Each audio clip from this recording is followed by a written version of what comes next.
True, nervous, very, very dreadfully nervous I had been and am. But why will you say that I am mad? The disease had sharpened my senses, not destroyed, not dulled them. Above all was the sense of hearing acute. I heard all things, in the heaven and in the earth. I heard many things in hell. How then am I mad? Hearken and observe how healthily, how calmly I can tell you the whole story. It is impossible to tell how first the idea entered my brain, but once conceived it haunted me day and night.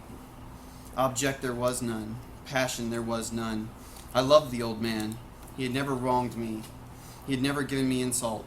For his gold, I had no desire. I think it was his eye.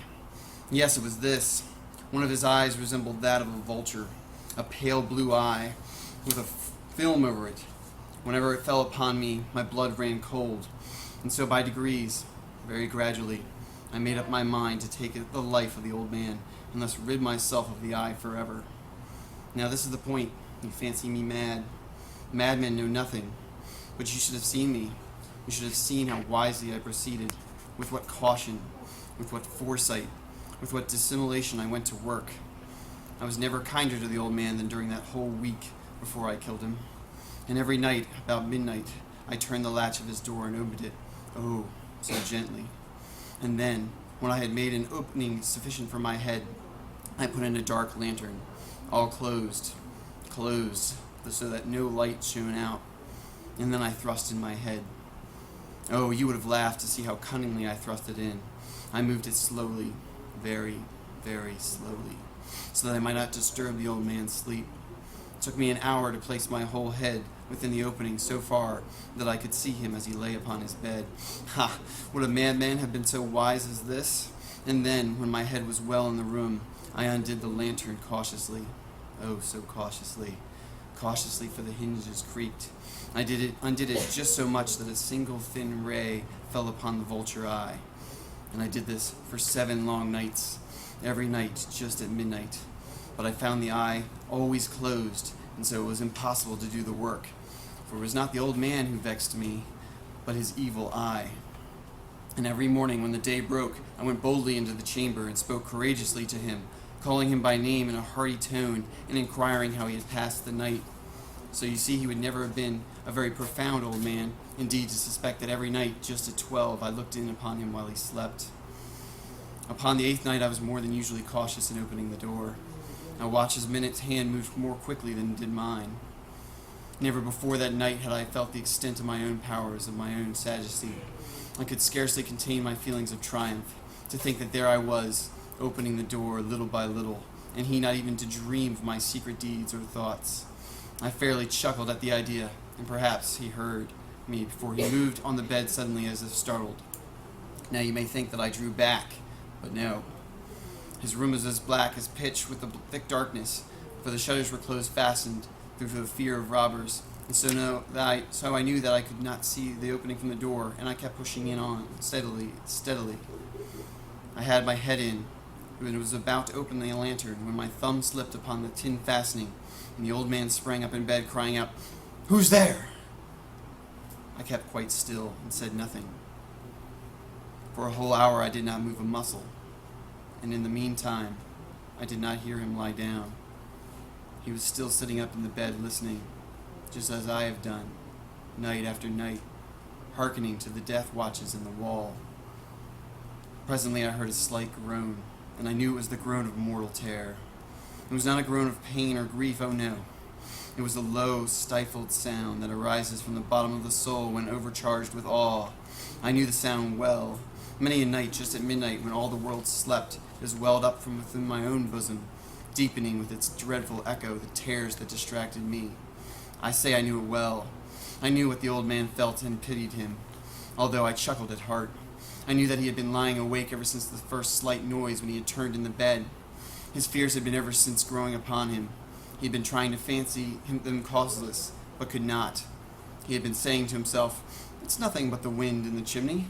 It's only a mouse crossing the floor, or merely a cricket which has made a single chirp."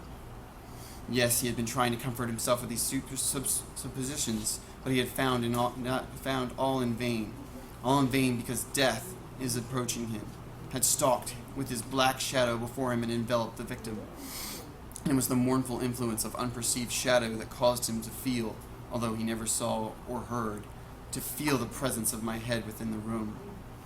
When I had waited a long time, very patiently, without hearing him lie down, I resolved to open a very, very little crevice in the lantern. So I opened it. You cannot imagine how stealthily, until at length a single dim ray, like the thread of the spider, shot from out the crevice and full upon the vulture eye. It was open, wide open, and I grew furious as I gazed upon it. I saw it with perfect distinctness, all a dull blue with a hideous veil over it that chilled the very marrow in my bones. But I could see nothing else of the old man's face or person, for I had directed the ray, as if by instinct, precisely upon the damned spot. And now, I have not told you that what you mistake for madness is but over-acuteness of the senses? Now, I say, there came to my ears a low, dull, quick sound, such as a watch makes when enveloped in cotton. I knew that sound well, too. It was the beating of the old man's heart. It increased my fury as the beating of a drum stimulates a soldier into courage. But even yet, I refrained and kept still. I scarcely breathed. I held the lantern motionless. I tried how steadily I could maintain the ray upon the eye. Meantime, the hellish tattoo of the heart increased. It grew quicker and quicker and louder every instant. The old man's terror must have been extreme. It grew louder. I say louder every moment. Do you mark me well? I have told you that I am nervous, so I am. And now, at the dead hour of night, amid the dreadful silence of that old house, so strange a noise as this excited me to uncontrollable terror. Yet for some minutes longer I refrained and stood still. But the beating grew louder. I thought the heart must burst, and now a new anxiety seized me. The sound would be heard by a neighbor. The old man's hour had come. With a loud yell, I threw open the lantern and leaped into the room. He shrieked once, only once. In an instant, I dragged him to the floor and pulled the heavy bed over him. I then smiled gaily to find the deed so far done. But for many minutes, the heart beat on with muffled sound. This, however, did not vex me. It would not be heard through the wall. At length, it ceased. The old man was dead. I removed the bed and examined the corpse. Yes, he was stone dead. I placed my hand upon the heart and held it there many minutes. There was no pulsation. He was stone dead. His eye would trouble me no more. If still you think me mad, you would think so no longer when I describe the wise precautions I took for the concealment of the body. The night waned and I worked hastily but in silence. First of all, I dismembered the corpse. I cut off the head and the arms and the legs. I then took up 3 planks from the flooring of the chamber and deposited all between the scantlings. I then replaced the boards so cleverly, so cunningly, that no human eye, not even his, could have detected anything wrong. There was nothing to wash out, no stain of any kind, no blood spot whatsoever. I had been too wary for that. A tub had caught all. When I made an end of these labors, it was 4 o'clock, still dark as midnight. As the bell sounded the hour, there came a knocking at that street door. I went down to open it with a light heart, for what had I now to fear? There entered 3 men who introduced themselves with perfect suavity as officers of the police. A shriek had been heard by a neighbor during the night. Suspicion of foul play had been aroused. Information had been lodged at the police office, and they, the officers, had been deputed to search the premises. I smiled.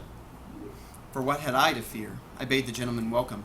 The shriek, I said, was my own in a dream. The old man I mentioned was absent in the country. I took my visitors all over the house. I bade them search well. I led them, at length, to his chamber. I showed them his treasures, secure, undisturbed. In the enthusiasm of my confidence, I brought chairs into the room and desired them here to rest for their fatigues, while I myself, in the wild audacity of my perfect triumph, placed my own seat upon the very spot beneath which reposed the corpse of the victim. The officers were satisfied. My manner had convinced them. I was singularly at ease.